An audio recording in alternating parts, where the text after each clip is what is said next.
Salut à tous, c'est Pank de la chaîne O. Bienvenue sur ce nouveau podcast avec Eric, donc que vous pouvez retrouver sur Ronin Knowledge sur son podcast. Il va bientôt faire un vlog aussi sur un petit peu son quotidien, ses lectures, etc.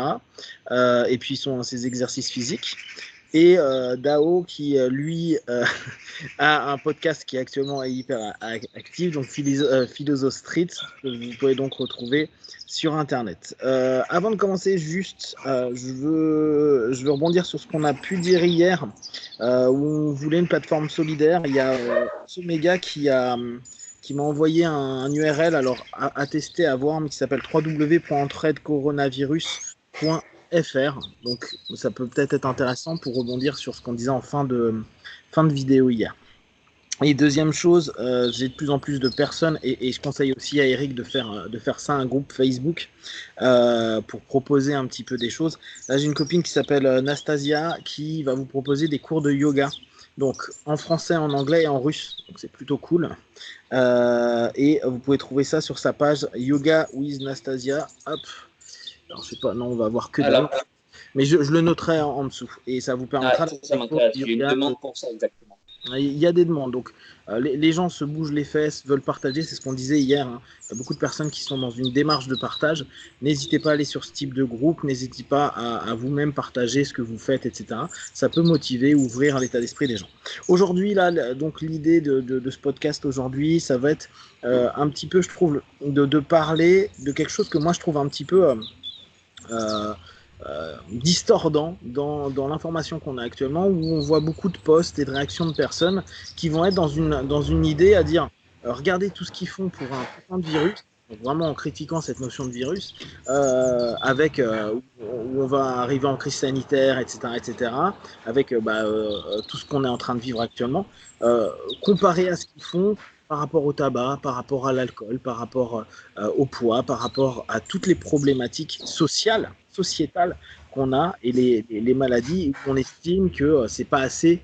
On fait bien plus maintenant pour cette problématique-là que pour ces problématiques sociétales. Qu'est-ce que vous en pensez, vous, de cette distorsion? Parce que pour moi, c'est une distorsion, c'est-à-dire qu'on crée des liens de cause à effet, on crée des logiques rhétoriques, mais qui n'ont rien à voir, parce qu'on n'est pas sur les mêmes sujets. Qu'est-ce que tu en penses, Dao, à ce sujet-là? Je pense que le sujet actuel est confronté à une problématique qui est d'une importance majeure, c'est la manière à laquelle les gens projettent les choses sur l'événement. Ce qui fait que ça donne une distorsion du véritable enjeu de la pandémie, qui est de stopper une propagation, de stopper une crise sanitaire, une crise économique derrière qui est assez forte, et même une crise humaniste, si on veut aller plus loin. Et l'idée, c'est de cadrer rapidement les projections des gens, parce que effectivement, quand on parle de la comparaison avec le tabac, et Eric en explicitera les raisons exactes, on est dans une distorsion parce qu'on ne peut pas comparer les deux choses. Parce que le tabagisme, c'est aussi une responsabilité individuelle, alors que dans le cas de la pandémie, il y a une responsabilité individuelle qui n'est pas située au même niveau que de la responsabilité globale qui induit en fait la contagion à grande échelle. La notion qui est intéressante là, à soulever, c'est que effectivement le tabagisme, le poids, les addictions, parce que là on est sur de l'addiction, c'est une vraie problématique humaine, hein. Il n'y a pas de problème là-dessus, mais on est sur de l'addiction. L'addiction n'a rien à voir avec la problématique d'un virus, et de vivre ou de recevoir ou d'être contagieux à un virus. Donc on est sur deux éléments qui sont pas du tout les mêmes principes de base. Qu'est-ce que tu en penses, toi, Eric? Moi, je pense qu'il y a une comparaison qui est relativement absurde.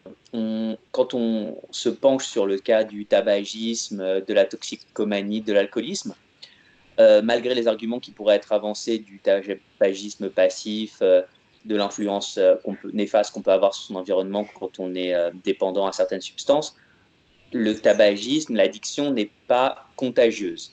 Donc, il y a une responsabilité personnelle, mais on ne met pas notre entourage en danger de la même façon qu'en transmettant un virus. Donc, je trouve le parallèle relativement puéril. Et si c'est un parallèle qui vient de thérapeute, passablement irresponsable. Dao, qu'est-ce que tu compléterais par rapport à cette notion-là? Il y a une chose que les gens n'ont peut-être pas cadré dans cette appréhension de la situation, c'est l'effet d'emballement. C'est-à-dire que le tabagisme n'a pas le même degré d'emballement que peut l'avoir la pandémie. C'est-à-dire que la pandémie, elle peut doubler, tripler, quadrupler tous les jours, même voire toutes les 2-3 heures. Et c'est là la vraie différence avec le tabagisme. Qu'est-ce que, qu'est-ce que, comment vous percevez cette espèce de notion d'investissement d'un État par rapport à des problématiques comme ça d'urgence, par rapport à des problématiques que l'on sait être présentes, hein, la vitesse sur la route, l'alcool, aujourd'hui manger trop gras, etc. etc. Comment vous voyez cette différence d'investissement? Parce que pour beaucoup de personnes, ils diraient, je comprends pas, il suffit donc d'arriver, aujourd'hui on arrive à confiner des gens, donc il suffit de dire, vous roulez... on fait des voitures qui ne roulent pas à plus de 90 km/h. D'ailleurs, c'est ce que propose Volvo de faire une vitesse max à 130 et on bloque les moteurs à ça. Comment vous voyez cette espèce de grosse séparation d'investissement à un moment donné par rapport à quelque chose qui est une crise et par rapport à quelque chose qui pourrait être, qui est latent et surtout qui dure dans le temps? Eric? Je pense que là, il y a une différence dans le sens où, comme dit Dao, la pandémie, il y a une urgence collective. Mm-hmm.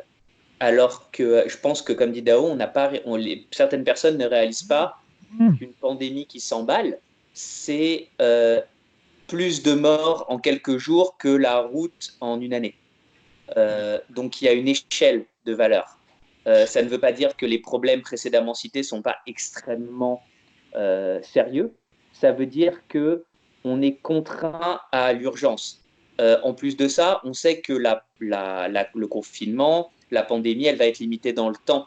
Ce n'est pas un problème de nature humaine, c'est un problème de l'homme, de nous, de la société face à une maladie. Le fait de rouler trop vite dans un cadre social normal, ce n'est pas du tout les mêmes leviers qui doivent être employés. Donc on parle de problèmes qui ont l'air d'être similaires, parce que la cause finale est la mort, mais qui sont au final complètement différents. Là, ce que tu mets en avant, c'est la notion de temporalité ou la notion d'urgence. Donc, sur un court moment, il peut y avoir un impact qui est très important, versus sur une durée qui est une durée, avec bien sûr aujourd'hui plus de morts sur une année que va certainement faire le corona, faut le souhaiter, que nous en quelques mois. Ça se trouve, si on a quelques mois de corona, après, je vois des chiffres qui sont complètement différents selon des personnes et selon le mode de calcul, mais on pourrait potentiellement arriver au même nombre de morts en un an, en quelques mois avec une pandémie comme celle-ci. Donc là, c'est vraiment une notion de temporalité. Qu'est-ce que tu en penses, toi, Dao, de ça? Est-ce que tu penses que la grosse différence se joue sur cette perception de la temporalité? Si on se met sur le registre du gouvernement, il y a aussi une sorte de mise à l'épreuve du gouvernement par rapport à l'image internationale. C'est-à-dire que là, on est en train également de mesurer la capacité que le gouvernement a à répondre à une crise systémique. Et quand on voit, comme dans certains pays comme la Corée, comme Singapour, comme Taïwan ou la Chine, ils ont réussi à résorber ça rapidement, alors que nous, on est encore en train de pédaler. Je pense qu'il y a aussi une image à donner vis-à-vis de l'empreinte internationale, à démontrer qu'on n'est pas saturé lorsqu'on a une crise systémique qui touche le pays et la vitesse à laquelle on est capable de donner une réponse. Parce que derrière ça, qu'est-ce qui va être impliqué? C'est la confiance des marchés. C'est-à-dire que la confiance des marchés financiers va se faire pour appréhender comment un pays peut gérer ça. Et si un pays n'arrive pas à le gérer correctement, ça va créer une crise de confiance qui, derrière ça, va engendrer des crises économiques sur les marchés qui peuvent être assez dangereuses à terme. Donc, en somme, là, donc on est en train petit à petit de dérouler le process. On commence à voir, en tout cas, là, ce qui émerge de ce que vous partagez, c'est cette notion de dire que globalement, il faut la temporalité a du jeu, et là, il y a une temporalité parce que notre système codépendant les uns les autres, qui ramène à l'économie, hein, l'économie de toute façon est prépondérante dans l'ensemble de nos systèmes actuels, on doit se dépêcher de montrer une efficacité et donc d'investir des millions, voire des milliards potentiellement pendant un court laps de temps pour avoir un retour marquant, parce que ça va impacter sur l'assurance potentielle et la confiance, parce qu'on est vraiment dans des notions d'expectation, d'expectative à ce moment-là, la confiance que notre pays a des capacités, des ressources, etc. Donc là, à ce moment-là, la grosse différence que tu fais, c'est vraiment ça, c'est l'impact de l'image de la gestion de crise. C'est vrai qu'on ne va pas trop se poser la question comment les États-Unis gèrent leur tabagisme versus comment nous on gère le tabagisme ou la vitesse sur la route. C'est vrai que ça, c'est quelque chose qui est intéressant. Pour autant, on pourrait le faire. Mais là, c'est pas le cas, parce que le cas de crise nous donne cette notion-là. C'est ça que tu veux dire, Adao? Oui, c'est ça. On va mesurer la résilience de tous les pays et de tous les gouvernements en termes de mise en place de mesures pour gérer une crise soudaine sur lesquelles on a, pour l'instant, peu de perspectives en termes d'emballement. Et je pense que l'enjeu, il est vraiment là, parce qu'on sait que derrière ça, il va y avoir des conséquences économiques. C'est évident. Et toi, Eric, comment donc là, on va rebondir petit à petit sur l'aspect économique. Comment toi, tu peux interpréter dès lors cet investissement hyper important? Donc là, avec Dao, il dit bien pour donner de la confiance. Est-ce que toi, tu vois d'autres aspects dans cet hyper investissement, outre pour éviter le nombre de morts, mais là, on change notre cadre et en se disant sur l'ensemble des interactions sociales, financières, politiques, au niveau international. Est-ce que tu vois un rapprochement, un lien et une raison pour laquelle il y a autant d'investissements et autant de dureté, entre guillemets, sur les règles imposées? Alors, je pense qu'il y a plusieurs facteurs. Déjà, il y a le facteur test. C'est un fantastique test en cas de crise majeure. Là, on a un coronavirus qui est mortel. On aurait pu avoir une maladie qui est plus dangereuse encore. Donc, c'est un bon test en cas de véritable catastrophe. Il y a une angoisse énorme vis-à-vis du réchauffement climatique. On n'est pas à l'abri de catastrophes dont on sait qu'elles vont avoir lieu, d'accord. Le Big One en Californie, il y a l'île aux Canaries qui va s'effondrer, qui va causer une vague de 8 km qui va balayer la côte est de l'Amérique du Nord et du Sud. Les tsunamis, les catastrophes climatiques qui vont avoir lieu.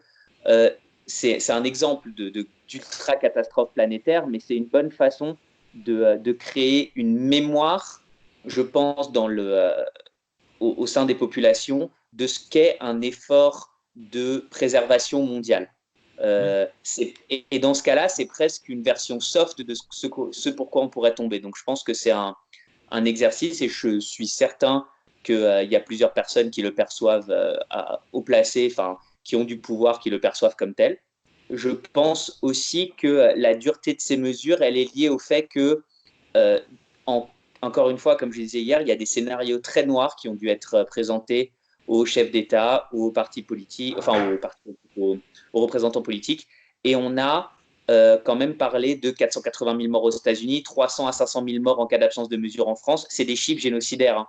Donc il faut pas oublier aussi que le tableau peut être extrêmement sombre et donc il y a une sorte de prise de responsabilité et d'obligation de la part des chefs d'État de mitiger au maximum ce qui peut arriver. Au niveau économique, c'est un petit peu différent. Donc là, moi, ce que j'entends, c'est que, en fait, d'un côté, avec la notion de DAO, on va avoir, faut donner de la confiance dans la capacité et l'investissement d'un pays à gérer et à répondre à une problématique. Toi, là, tu ramènes sur quelque chose où c'est indirectement une possibilité de voir comment les gens vont réagir, une préparation potentielle à des choses qui seront plus impactantes et plus importantes, et que l'investissement qu'on va mettre derrière, alors que ce soit humain et financier, donne aussi une orientation générale de la capacité d'un pays à réagir, et là pas simplement pour une confiance de marché, mais pour déjà une certitude, entre guillemets, écologique à venir, où on sait qu'il va y avoir énormément de problématiques. Après, comme tu dis, est-ce que ça va être par des tsunamis, peut-être pas pour chez nous, mais en tout cas, l'augmentation du niveau de l'eau, toutes les migrations qu'il va y avoir, etc. Donc voir comment un pays, en investissant sur peu de termes, peut avoir un retour positif, quoi, un retour positif c'est beaucoup dire, mais une gestion positive d'une crise à un moment donné. C'est ça? Oui, je pense qu'une réaction, en fait, est-ce qu'il est encore possible dans le monde atomisé dans lequel on vit, mondialisé, d'avoir une réaction de corps au niveau étatique? Mhm. D'accord. Euh, intéressant comme notion. Dao, comment tu rebondirais? Parce que là, c'est intéressant. On a deux aspects. On a d'un côté le côté un petit peu survivaliste, et vous savez que j'aime pas cette Bien sûr. expression, et ce côté économique. Comment tu peux créer un pont entre les deux, ou comment tu vois un pont entre les deux, Dao? Bah, le pont, c'est comme l'a explicité Eric, c'est que on est sur une plateforme de test grandeur nature, hein. Enfin, moi, je démords pas de cette idée depuis le début. Alors, ok, je comprends que ça va être dramatique, catastrophique pour les morts, pour les familles et tout, mais enfin, à mon avis, les super grandes puissances, alors je peux pas nommer qui exactement, mais ils auraient tort de ne pas utiliser ce qui se passe actuellement pour anticiper les choses, parce que finalement, on se rend compte que d'une part, pendant des années, on parlait de pandémie et les gens ne prenaient pas la chose au sérieux, on va dire globalement, d'un point de vue de la collectivité et de l'individualisme, de l'individualité, pardon. Et là, clairement, c'est ce qui se passe. Et je trouve que le caractère universel des moyens mis en œuvre dénote clairement qu'on est en train de tester à l'échelle mondiale notre capacité à répondre à ça, parce que il y a une vraie prise de conscience sur la faisabilité des choses et des catastrophes, et on n'est plus dans l'ordre du fantasme et du réel. Donc on est en train de réintégrer la notion de réalité sur des choses dont on a conscience qu'elles peuvent nous dépasser complètement, aussi bien à l'échelle individuelle qu'à l'échelle étatique, qu'à l'échelle mondiale. Alors, est-ce que là, parce que moi, dans ce que tu es en train de me dire, je suis en train, moi, j'entends une notion liée clairement à une réalité de l'impact écologique et de l'intrication écologique des différents États, qu'ils soient économiques ou autres, mais avec toutes les conséquences que ça peut avoir, et que dès lors, on est sur la première crise grave, parce qu'avant, on nous parlait de l'effet de serre, on nous demandait de rouler moins vite en ville, on nous demande de changer les moteurs à combustion, etc., etc. Et là, c'est comme si on avait la première vraie problématique palpable, parce qu'on a eu Fukushima, on a eu ces trucs-là, mais palpable par toute la population, et pas simplement se dire ah c'est les pauvres japonais, ah c'est les pauvres gars de l'Arctique, etc. Palpable à ce moment-là d'une crise écologique et d'une gestion de crise écologique. Est-ce que tu vois ça, Eric ou Dao? Eric, Bah, quoi? c'est une crise, c'est une crise démographique, et ce qui se rapproche, et la crise démographique est très liée à l'idée de crise écologique, hein. S'il y avait pas la situation, s'il n'y avait pas des villes de 15 millions d'habitants avec ce qu'on appelle des marchés humides, c'est-à-dire des marchés où on abat les animaux sur place comme en Chine, ce ne serait pas passé. Euh, il y a aussi l'idée, c'est assez symbolique aussi dans l'esprit des gens, je pense que ça vient de la Chine qui a été jusqu'à présent extrêmement montré du doigt en ce qui concerne la pollution et son impact sur l'écologie, de façon souvent un peu hypocrite, parce que tout le plastique qu'on consomme est made in China, hein. Bien sûr. Donc c'est pas pour jeter la pierre. Ça va Et être très c'est surtout intéressant pour moi de voir les répercussions post-coronavirus, parce que les Chinois ont beau essayer de rebondir en disant mais ça vient peut-être des Américains, etc. Ils vont être montrés du doigt très, très, très, très, très, très, je pense, ouvertement par les nations qu'ils ont voulu défier. C'est-à-dire, on va avoir. On voit d'ailleurs que les Russes en parlent pas beaucoup, mais je pense que les Américains, les Européens vont pas hésiter une seule seconde à montrer du doigt la Chine en leur disant vous donnez des leçons, vous dites que finalement euh, on fonctionne. On fonctionne pas si bien et qu'on est des rivaux, mais c'est quand même à cause de vous que des gens sont morts chez nous, hein. Donc, je pense qu'il va y avoir ça va être très intéressant de voir comment il va y avoir un rééquilibre des forces et des discours, un rééquilibrage au niveau international et diplomatique.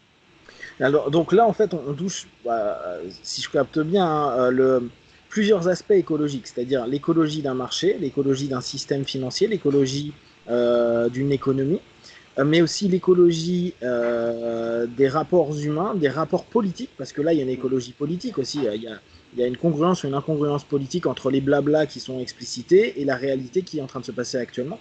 Donc, là en allant plus loin et en prenant cette idée d'écologie, Dao, comment Est-ce que toi, tu perçois ça comme une, un vrai, une vraie crise écologique, mais sur ces différents aspects, pas que l'écologie, mes arbres, la nature et la pollution, mais sur des écologies de système, sur des, on pourrait dire des congruences de système, sur des incongruences des systèmes, et un peu comme en thérapie, des espèces d'injonctions contradictoires et de paradoxes qu'il y a d'un point de vue sociétal, politique, économique et écologique vert, entre guillemets.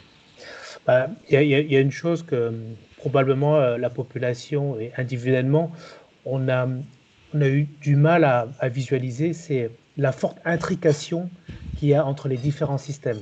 D'accord? Les systèmes, Ouais. que ce soit des systèmes étatiques, des systèmes culturels, des systèmes économiques. Et là, on a quand même une claire démonstration que, de la nécessité que nous, en tant qu'êtres humains et en tant que peuple, de prendre en conscience cette ultra-connexion, cette intra-connexion qu'il y a et qui fait qu'on a tout cet emballement. Et cet emballement a lieu parce qu'on a un monde qui est hyper connecté. Alors, je sais que ce mot est un peu galvaudé, mais c'est vraiment le cas. C'est-à-dire que de par la mise en place d'une situation internationale et d'une réaction internationale, on a clairement la volonté de mettre en évidence cette connexion libérée, ultra-connexion libérée, qui peut devenir incontrôlable. Et je pense que l'idée, c'est aussi ça, c'est de faire comprendre sur toutes les strates de la société que qu'il y a un moment, à un moment donné, il faut peut-être siloter les choses pour éviter qu'il y ait une propagation. C'est-à-dire que, outre l'économie de marché a été propagée par cette ouverture des frontières, on a également une crise systémique qui prend un facteur multiplicateur lié à cette ultra-connexion. Mm-hmm. Donc cette notion d'intrication, je pense que ça pourrait être bien comme podcast demain, les impacts de... Bah là, on est vraiment sur l'effet papillon, en fait, ce qui pourrait sembler quelque chose d'anodin à un endroit. Le cause à effet, parce que tout est tellement intriqué, va avoir un impact qui est énorme ailleurs, dans tous les... Quoi, ce ailleurs devenant global, vraiment à ce niveau-là, devenant complètement international. Juste avant de finir, Eric, qu'est-ce que tu en penses là justement de ce principe d'intrication en introduisant un petit peu ce que peut-être Voilà. on parlera. Alors, excuse-moi, il y a une dernière chose, donc je sais qu'on arrive à 25 minutes là, mais il y a une dernière chose que je voulais dire qui était une question Dao, qui a un background dans la mathématique et physique assez important, je me demande s'il n'y a pas il y a beaucoup on voit beaucoup de gens qui se disent que les 5 dernières années ont quand même été assez brutales. Hein, depuis, on va dire, depuis 2009, depuis la crise de 2008, mais depuis 2009, on a l'impression que entre la montée des populistes, le Brexit, Trump, la Syrie, le coronavirus, il y a une sorte d'accélération des choses. Et je me demande si on n'arrive pas à un point où on n'est pas en train vu que tout s'accélère, tout va toujours de plus en plus vite, il y a une certaine, de par l'interconnexion, la communication, etc., l'intercommunication, je me demande si on n'est pas en train d'arriver à un point où on va devoir résoudre toutes les problématiques de ce début parce qu'on est toujours au début de ce début de 21e siècle d'un seul coup. On est en train de devoir, on se prend dans la tête la montée du populisme, ce que veut dire une frontière dans le cas d'un virus, une pandémie qui est, comme on vient de le dire, une pseudo-catastrophe écologique. Je me demande si on ne se prend pas tout d'un seul coup de plus en plus vite et s'il ne faut pas commencer à anticiper la prochaine problématique qu'on connaît, dont on sait qu'elle va avoir lieu, mais qui va surtout tomber dessus beaucoup plus vite que prévu. Donc, en gros, se poser la question si aujourd'hui nos catastrophes et nos problématiques à venir ne sont pas un conglomérat, justement, un regroupement de l'ensemble de ces intrications avec ce qui pouvait avant être une problématique comme la peste, qui allait peut-être se diffuser un petit peu en France, puis à une partie de l'Europe, était au bout d'un moment fermé, il n'y aurait pas eu ça en Mongolie. Par contre, aujourd'hui, quand on a un problème quelque part, la complexité, justement par le fait des interconnexions qu'il y a, va être complètement plus exponentielle et c'est un nouveau type de problématique que l'esprit humain doit penser parce que c'est plus simplement un élément mais une conjoncture d'éléments à un moment donné qui risque en plus de se diffuser rapidement, c'est ça? Et si les problèmes qu'on devait autrefois, les problématiques, on va dire séculaires, les problématiques d'un siècle qu'on résolvait autrefois en 100 ans, on ne va pas devoir maintenant les résoudre en 10 ans. Ouais, et on revient sur cette notion donc, qu'on a vue au début de temporalité et de Exactement. pression très rapide avec économiquement, humainement, intellectuellement, une espèce de focale hyper importante pour se dire là on met tout maintenant, on met le boost dès le départ, il n'y a pas de round d'échauffement parce qu'on n'a Voilà. pas le temps, parce que Exactement. si on laisse se diffuser, c'est une problématique. Ça, on le garde pour demain parce que je pense que ça peut être très très bien pour rebondir sur ce quoi. On commencer le podcast là-dessus, on verra où est-ce que ça nous emmène. Pour aujourd'hui, on arrive sur 25 minutes, donc je vous remercie encore pour tout ça.